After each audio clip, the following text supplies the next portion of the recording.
이 다주택자들에 대해서 관심을 가져야 돼요. 그럼 이 사람들이 파는 시기가 있어요. 그럼 매도자가 이거 어느 정도 조정할 수 있을 것 같아요? 뭐 2천만 원, 3천만 원 조정할 수 있어요. 그럼 나는 그런 걸 사면은 시세보다 훨씬 싸게 사는 거죠. 그럼 내가 부천에서 내가 물건을 찾고 싶다. 거기만 삥삥 돌리면서 여러분들이 전화하시더라고요. 그러면 안 돼요. 영에서 일로 가시는 분들은 공동명의 하나만 하시면 돼요. 그러니까 내가 집이 하나인데 한 24억, 25억 넘지 않는 집이다. 그러면 종부세는 일단 걱정 안 하셔도 돼요. 네, 안녕하세요. 저는 닉네임 제네시스 박이라는 닉네임을 쓰고 있는 박민수라고 하고요. 2019년 2월이었어요. 2월. 부동산 절세 종교 과정이 있었는데 어떤 아주머니, 여자분이셨어요. 이제 제가 좀 가이드를 드려가지고 그 물건을 잘 매각을 하고 더 좋은 곳으로 갈아타기를 하셨는데 그때 줄인 세금이 대략 얼마인지 아세요? 5억. 이 세금이라는 게 첫 번째 어려워요. 그리고 굉장히 양이 많아요. 그리고 세 번째 뭐가 문제냐면요. 이게 계속 바뀌거든요. 근데 2019년에 어떤 내용이 개정이 됐냐면 자, 내가 집이 실거주자 한 채가 있는데 1주택이니까 특별한 거 없으면 비과세가 되지 않습니까? 근데 요즘에 집값이 많이 올랐죠. 그럼 12억이 넘으면 고가주택이라 그래가지고 12억 초과분에 대해서 세금이 나오거든요. 근데 그 당시 그걸 어떻게 개정을 해버렸냐면은 12억 초과분에 대해서 장기보유 특별공제라고 했는데 그걸 세금을 깎아주는 거예요. 그걸 80%를 받으려면 무조건 거주해라 이렇게 법이 바뀌어버려요. 2020년 이후 양도분부터. 그래서 그분은 강남에 있는 집이었는데 거주를 안 하신 거예요. 보유만 하신 거예요. 10년 넘게. 그래서 제가 그거를 지금 차라리 파십시오. 왜냐하면 이거 거주를 안 했기 때문에 이 장기보유 특별공제에서 손해보실 수 있다고. 그래서 그분이 그거를 80%를 다 받고 강남 A 지역에서 팔고 더 좋은 B 지역으로 넘어갔어요.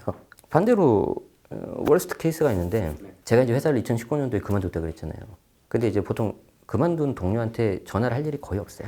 처음에 이제 안부를 묻더라고요. 그래서 난 잘 지내고 있으니까 뭐가 필요하신 거 빨리 말씀하시라고 그랬더니 근데 그분의 부모님 케이스예요. 부모님 케이스. 내가 지금 생각해도 너무 진짜 안타까운데 70대 노부부인데 평생 서울 모 지역에서 사셨어요.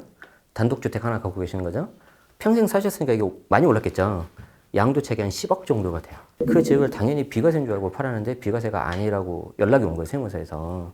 근데 왜 비과세가 안 되냐라고 물어봤더니 우리 노후 계신 분들은 뭐 저도 마찬가지지만 현금으로 들어오는 게 굉장히 중요하잖아요.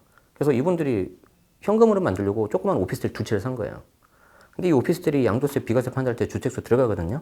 근데 수십 가지 요건을 잘 갖추면은 제외되는 게 딱 하나가 있어요. 근데 이분들이 다 나머지 지켜내 딱 하나를 어긴 거예요. 그 당시 양도세 중과가 있어가지고 제가 10억이라고 그랬죠. 이 중에 얼마를 세금 내냐면 7억입니다. 7억. 그래서 이제 이미 다 엎질러지고 연락을 준 건데 방법이 없어요.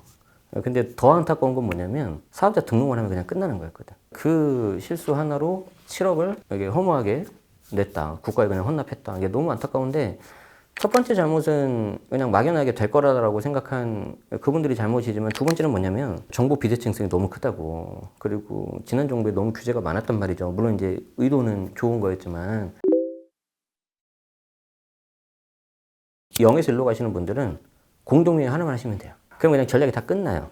왜 그러냐면 취득세, 재산세, 종부세, 양도세 전부 다 공동명의가 유리하거든요. 여러분들이 주택을 취득하면 세금을 최소 3번을 냅니다. 처음에 취득세를 내고요. 그 다음에 가지고 있으면 보유세라는 걸 내고 마지막에 팔 때 양도세를 내는데 서울에 그냥 10억짜리 집을 한번 해볼까요? 이때 10억은 실거래가겠죠. 그럼 10억짜리 내가 집을 산다. 취득세를 낸다. 9억이 초과됐잖아요. 그러면 9억 초과니까 3.3%를 내요. 10억이니까 3.3%면은 3,300만 원 나오겠네요. 이거를 내가 남편 단독으로 했다. 그럼 남편 혼자 3,300을 다 내는 거예요. 자, 그런데 남편과 아내로 했다. 그러면 3,300을 지분대로 나눠요. 자, 여기서 중요한 게 뭐예요? 총액은 줄었어, 안 줄었어요? 안 줄었죠. 그렇지만 각자가 부담해야 되는 비용은 줄어들었죠. 재산세는 뭘 봐야 되냐면 그 해당 주택의 공시가격을 봐야 돼요. 정부가 1년에 한 번씩 발표하는 가격이라고 생각하시면 되는데 대충 시세의 한 70% 정도 나옵니다. 그럼 이게 7억 정도 나와요. 이게 뭐 대략 한 100만 원 정도라고 해볼까요? 남편 단독이면 혼자 다 내지만 배우자 공동명의 하면은 지분대로 5대 5니까 50, 50씩 내는 거예요. 근데 이것도 마찬가지죠. 총액 줄었어, 안 줄었어요? 안 줄었죠. 자, 그럼 여기까지 생각을 하시면은 야, 굳이 내가 공동을 해야 되냐라고 생각할 수 있는데 그게 아니라는 거예요.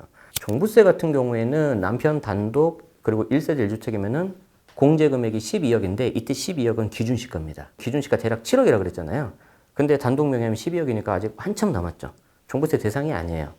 근데 이거를 남편 절반, 아내 절반 하면 각각 9억씩 돼요. 그럼 둘이 더하면 18억이죠. 그럼 이거 대략 시세 얼마 정도 되냐면 한 24억, 25억 정도. 그러니까 내가 집이 하나인데 한 24억, 25억 넘지 않는 집이다. 그러면 종부세는 일단 걱정 안 하셔도 돼요. 마지막에 양도세를 내는데 내가 10억짜리였잖아요. 12억에 팔아요. 그리고 다른 세대 기준 다른 주택 없고 요건 갖췄다면 얘는 세금 한 푼도 안 내요. 13억 해볼까요? 13억 되면 12억 초과분이 1억이 올랐죠. 그러면 이 1억에 대해서 아까 제가 1억 정도 오르면 1,000에서 1,500에서 2,000 나온다고 했는데 비과세가 아니라고 가정해 볼게요. 비과세가 아니면 1억 올랐을 때 남편 단독명의 하면 1,500에서 2,000원 혼자 다 내는 거예요. 그런데 부부 공동명의 하면 1억을 절반 나눠버려요. 그럼 각각 5,000, 5,000씩 세금 내는 거거든요. 이거 세금 내는 거 다 더해봤자 2,000보다 더 적게 나와요. 여기서 한 500 이상 세이브 될 겁니다. 그럼 결론이 나왔잖아요.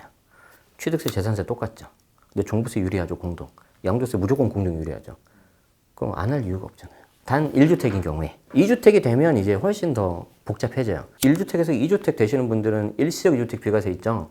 정전주택 사고 나서 1년 후에 신규주택 사고 3년 안에 팔면 종전주택이 또 비과세가 된단 말이에요.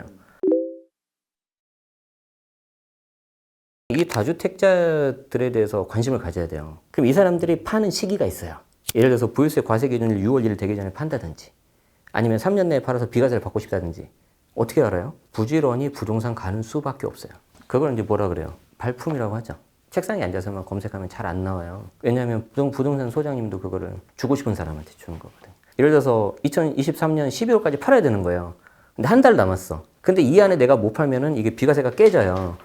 그러면 제가 아까 3억 양도 차익이면 세금 1억 나온다 그랬죠. 이 사람은 1억이 왔다 갔다 하는 거예요. 그럼 매도자가 이거 어느 정도 조정할 수 있을 것 같아요?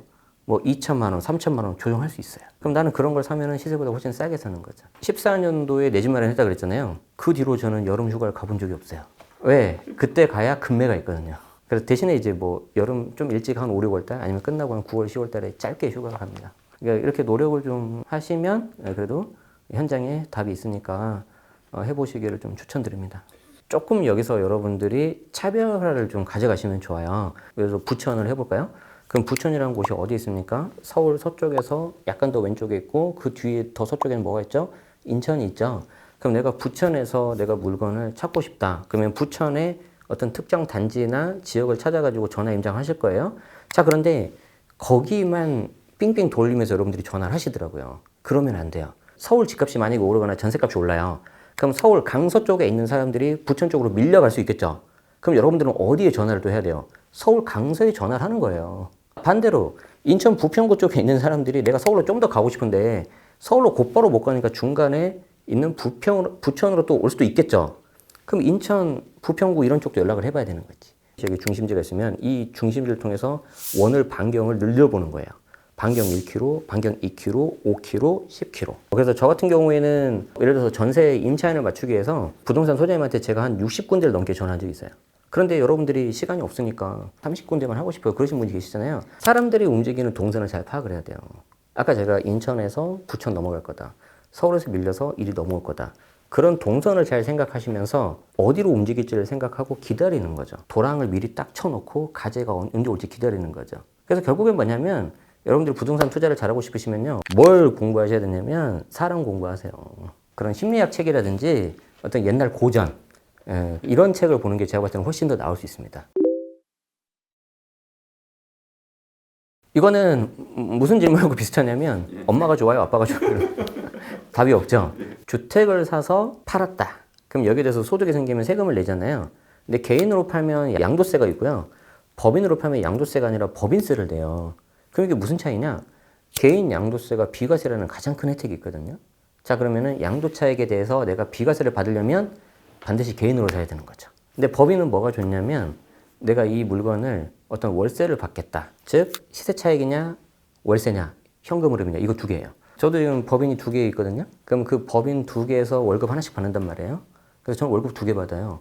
나는 회사를 그만두더라도 계속해서 직장 가입자로 남아있을 수 있는 거예요. 그래서 이게 완전 토탈 종합적으로 다 봐야 됩니다. 자기 자신을 조금 더 많이 사랑하시면 좋겠다. 지금은 고인이 된 휘트니 휴스턴, Greatest Love of All 거기에 이제 나오죠. 그 누가 힘들게 하더라도 그 사람이 나의 어떤 디그니티, 나의 존엄성을 앗아갈 수는 없다. 내가 그 사람의 섀도우 밑에 그림자로 가지 않는다. 하다 보면 투자 실패할 수도 있고요. 뭐 좀 안 좋은 일이 있을 수도 있어요. 회사에서도 안 좋은 일이 있을 수 있고, 그리고 뭐 연애 같은 거 잘 안 될 수도 있고. 그런데 그렇다고 해서 내 인생이 막 끝나고 그런 거 아니잖아요. 그래서 마지막 남은 나의 어떤 존엄성마저 버리지 마시고 자기 자신을 잘 사랑하시면 좋겠습니다. 과거에 뭐 10in10 유행했었죠. 10년 안에 10억 모은다. 그러면 1년에 1억을 모아도 10년이 걸리는데 도대체 내가 어떻게 1년에 1억을 모으냐. 주식 투자를 해야 되는 것도 아니고요. 부동산 투자하셔야 되는 것도 아니에요. 뭘 해야 되냐면 단돈 10만 원부터 모아야 됩니다. 그래서 10만 원을 모으시고요. 그 다음에 100만 원, 1000만 원을 모으십시오. 일단 1000만 원을 모으시고요. 계속 반복해 보세요. 왜냐면 이게 정비례로 가는 게 아니고요. 약간 퀀텀 점프로 갑니다. 그걸 믿으시고 꼭 한번 해보시기 바랍니다. 저도 완전 흙소저였거든요. 물론 이제 저희 부모님한테 1도 원망 없습니다. 저는 여러분한테 5가지를 말씀드리고 싶은데 잘하는 거 먼저 하세요. 좋아하는 건 좀 나중에 해도 돼요. 먹고 살기 위해서 하는 겁니다. 두 번째, 수익을 내십시오. 잘하는 거에서 상대방의 시간과 돈을 줄여주세요. 이게 자본주의 사회에서 이기는 방식입니다. 그래서 자본주의 방식에서 살아남으십시오. 그 다음에 시간 확보를 하세요. 내가 시간 확보를 해야지 내 인생이 늘어나는 거예요. 자, 내가 하루 24시간 주어졌는데 12시간의 일을 하는 사람하고 하루에 4시간만 일하는 사람하고 8시간 차이가 나잖아요. 그거를 일주일, 한 달 계산해봐요. 4시간만 일하는 사람이 나중에 훨씬 더 오래 사는 효과가 나잖아요. 똑같이 죽어도. 마지막 뭐 하냐면요. 남을 위해서 봉사하십시오. 어떤 학생이 아인슈타인한테 왜 인간은 존재합니까? 그렇게 질문을 했더니 뭐라고 답변했냐면 다른 사람을 도와주고 봉사하기 위해서 사는 거다. 인간은. 제가 지금 살고 있는 이 대한민국에서 여러 가지 혜택도 많이 받고 사회 인프라 어디 놀러 가면 고속도로 잘 닦여 있지 않습니까? 그런 것들을 보면은 굉장히 도움을 많이 받았다고 생각을 하고 있기 때문에 조금이라도 이렇게 도움을 주는 그런 사람으로 살고 싶습니다. 고맙습니다.